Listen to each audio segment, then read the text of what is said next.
എല്ലാവരും എന്നല്ല പറയുന്നത്, കുറെ ആളുകൾ. ഒന്ന്, താടി, മീശ, ഈ രണ്ട് സാധനം ഒരുമിച്ച് വടിച്ചു കളയൽ യഹൂദികളുടെ ലക്ഷണമാണെന്ന് ഷഫീഉനാ മുഹമ്മദ് മുസ്തഫ.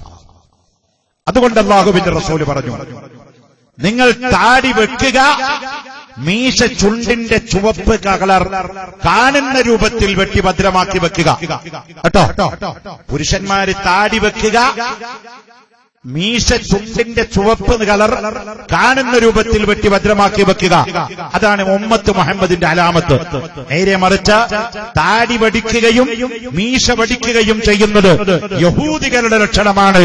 അത് മുസ്ലിമീങ്ങൾ ചെയ്യാൻ പാടുള്ളതല്ല. പല ചെറുപ്പക്കാരും ഇന്ന് താടി വെക്കാൻ അവർക്കൊരു ലജ്ജയാണ്, മടിയാ. താടിയൊക്കെ വടിച്ചിങ്ങനെ കോൺക്രീറ്റ് ഇട്ട് നടക്കുക. അപ്പൊ ഞാൻ പലരോടും ചോദിച്ചു, എന്താ മോനെ ഈ താടിയൊക്കെ അങ്ങനെ വടിക്കുന്നത്, അത് വെച്ചുകൂടെ? ഒരു സുന്നത്തിന് വേണ്ടിയിട്ട് കുറച്ചെങ്കിലും ഒന്ന് വെച്ചുകൂടെ?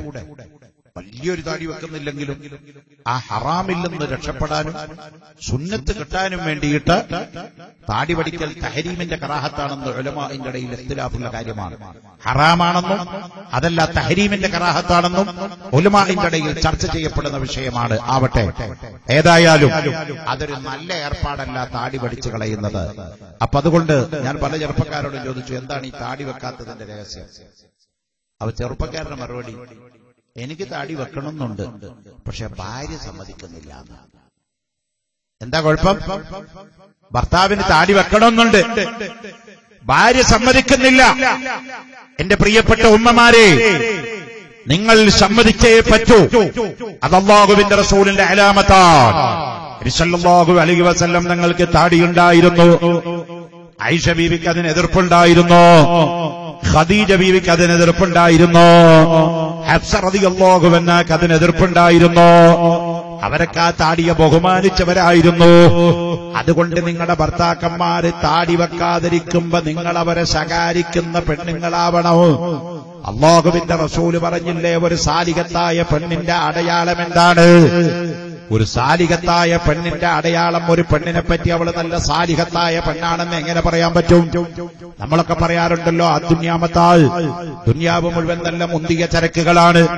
വഖൈറു മതാഇ ദുന്യാ, ദുന്യാവിന്റെ ചരക്കുകളിൽ വെച്ച് ഏറ്റവും നല്ല ചരക്ക് അൽ മർഅത്തു സാലിഹത്തു, സാലിഹത്തായ പെണ്ണാണ്. എന്താണ് ഈ സാലിഹത്തായ പെണ്ണിന്റെ അടയാളം?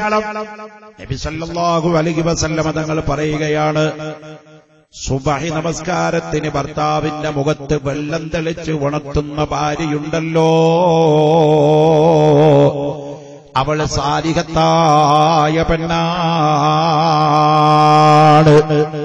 ഭർത്താവ് സുബഹി ബാങ്ക് കേട്ടിട്ട് സുബഹി നിസ്കാരത്തിന് എഴുന്നേൽക്കാതെ കിടക്കുന്ന സമയത്ത് വെള്ളം കൊണ്ടുപോയിട്ട് ഭർത്താവിന്റെ മുഖത്തതാ തെളിച്ചിട്ട് സുബഹിയായി സുബഹിയായി എന്ന് പറഞ്ഞിട്ട് ഭർത്താവിനെ വിളിച്ചുണർത്തുന്ന പെണ്ണുണ്ടല്ലോ, അവള് സാലിഹത്തായ പെണ്ണാണ്.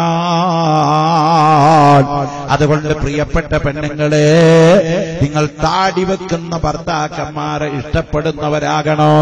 തൊപ്പി വെക്കുന്ന ഭർത്താക്കന്മാരെ ഇഷ്ടപ്പെടുന്നവരാകണോ?